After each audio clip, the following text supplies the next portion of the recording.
السلام عليكم ورحمة الله وبركاته. اللهم صل على محمد وعلى آل محمد كما صليت على إبراهيم وعلى آل إبراهيم، وبارك على محمد وعلى آل محمد كما باركت على إبراهيم وعلى آل إبراهيم في العالمين إنك حميد مجيد. وإحنا في الحلقة دي بنتكلم عن المتحف المصري الكبير، وبنقول إن المتاحف هي ذاكرة الأمة بل قلبها النابض، بل إنها أحد أهم منابر العلم والمعرفة. المتحف المصري الكبير، المتحف المصري الكبير اللي بيوقظ العالم كله لكي يرى شمس مصر، شروق شمس مصر التي لا تغيب. ليقام المتحف المصري الكبير على مساحة 117 فدان بإجمالي مساحة ما يزيد عن 500,000 متر، مصمم على شكل مثلث ليواجه أهرامات الجيزة وكأنه يكملها. والمتحف المصري الكبير إن الزائر بيشعر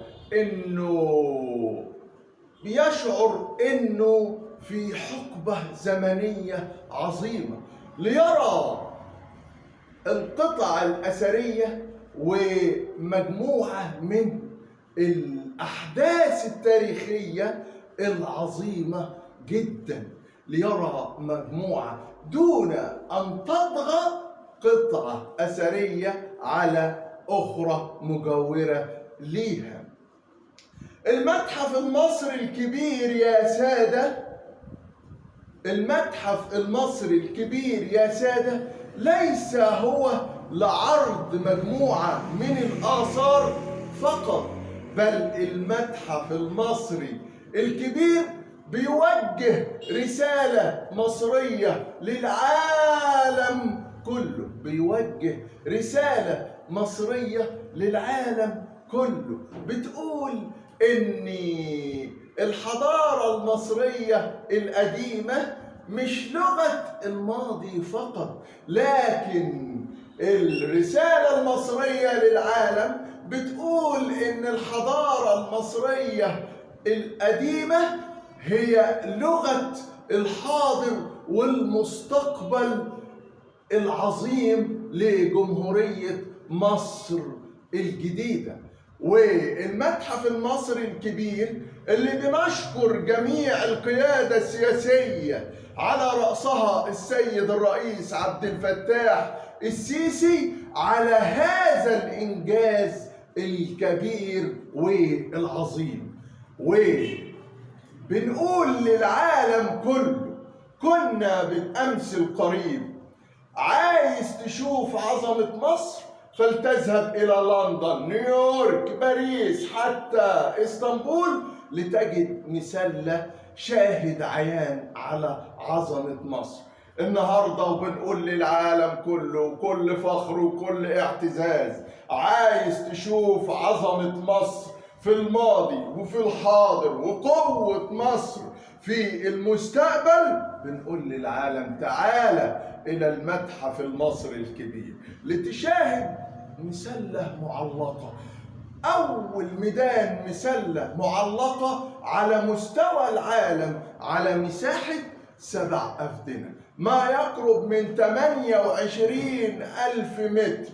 بنقول للعالم كله عايز تشوف عظمة مصر في الماضي والحاضر والمستقبل وقوة وجمال مصر، فلتأتي إلى المتحف المصري الكبير لتجد مسلة معلقة ارتفاعها 19 متر لتزن ما يقرب من 90 طن للملك رمسيس الثاني، المكتوب عليها بكل فخر واعتزاز اسم مصر بكل لغات العالم. وباخد الزاير بعد ما يشوف ميدان المسلة المعلقة اللي على مساحة ما يقرب 28,000 متر، وبدخل مع حضرتك المتحف المصري الكبير، وبقول إن في استقبالك في المتحف المصري الكبير الملك رمسيس الثاني اللي أحداثه التاريخية قديما كتير جدا وخد شهرة حديثا كمان.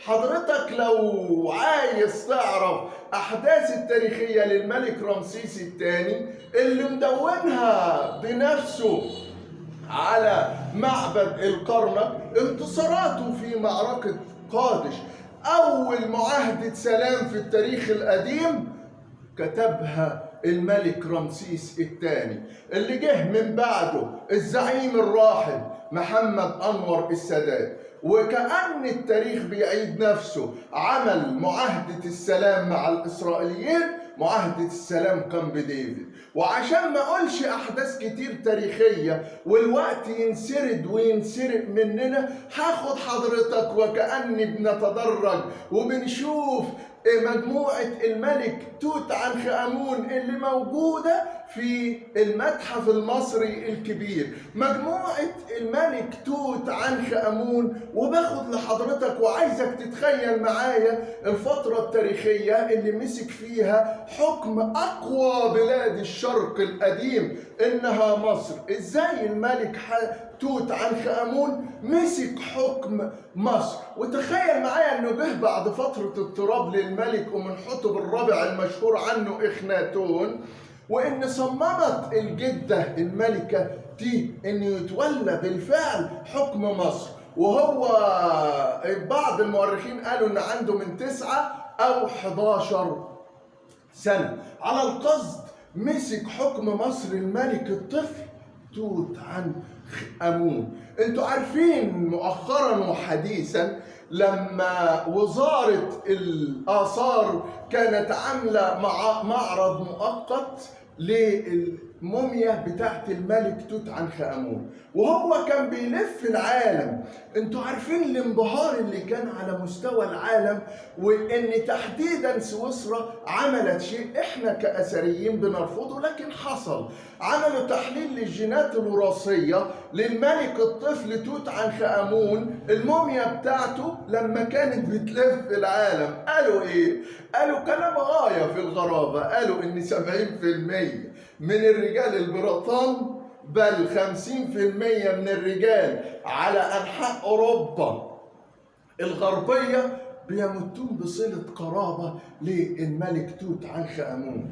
انتوا عارفين حضراتكم ان مؤخرا جريدة التليجراف البريطانية اصدرت 3 تقارير سياحية عن مصر، اخرهم الايقونة السياحية للملك توت عنخ آمون، القناع الذهبي للملك توت عنخ آمون. وحست الرعاية على مستوى الغرب انهم يجوا ويشوفوا القناع الذهبي للملك توت عنخ آمون، وبتقول ان اغلى اثر موجود على كوكب الارض هو القناع الذهبي للملك توت عنخ آمون. وحست الرعاية ان يشوفوه في العمر في الغرب، ان يشوفوه في العمر مرة واحدة، وقالت انه بيمتص الطاقة السلبية داخل جسم الانسان، واغلى اثر موجود على كوكب الارض. وخد بال حضرتك وزنه 11 كيلومتر جرام، وارتفاعه 59 سنتي، عرضه 39 سنتي و3.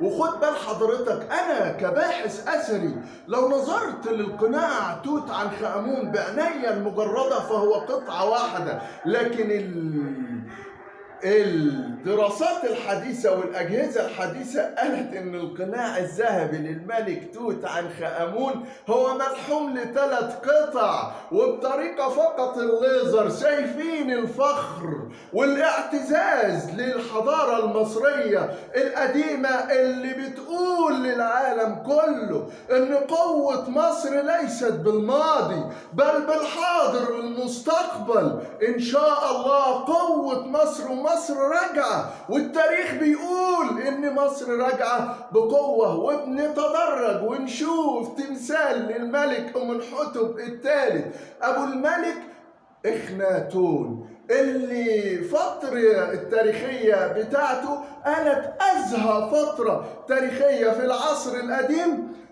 بدليل إن إحنا لقينا 3 برديات بتقول أحد الملوك الأجانب بيقول للملك أمنحتب الثالث: أنا عايزك تبعت لي كمية من الذهب، لأن الذهب عندك زي التراب. ولما الزائر بنتدرج معاه وبيشوف التمثال للملكة حتشبسوت، الملكة حتشبسوت اللي قالوا عنها المؤرخين إنها الشمس المؤنثة التي حكمت أقوى وأعظم بلاد الشرق العظيم، التي ساد الرخاء في عهدها، فاستحقت الملكة حتشبسوت أن تكون من الملوك العظام. هتشوف حضرتك تمثالها في المتحف المصري الكبير، هتشوف تمثال للملك سنوسرت الأول، تاني ملوك الأسرة ال12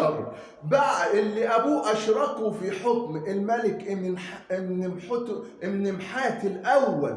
الملك امنمحات الأول بعد ما قتل تولى عرش مصر، أقوى بلاد الشرق القديم الملك سنوسرت الأول، وأثر كتير. وهتشوف عبق التاريخ في المتحف المصري الكبير اللي بيقول للعالم رسالة مصرية، بتقول للعالم إن مصر كانت قوية في الماضي وفي الحاضر وفي المستقبل. وبنشكر جميع القيادة السياسية على هذا الإنجاز العظيم، المتحف المصري الكبير، على رأسها السيد الرئيس عبد الفتاح السيسي. لهم مني كل تقدير وكل احترام، وأردت أني أرسل رسالة للعالم كله أقول لهم قوة مصر في الفترة الحديثة، قوة وجمال مصر في العصر الحديث، إنها مصر الجديدة. تحياتي وتقديري لجميع الناس على مستوى العالم، والسلام عليكم.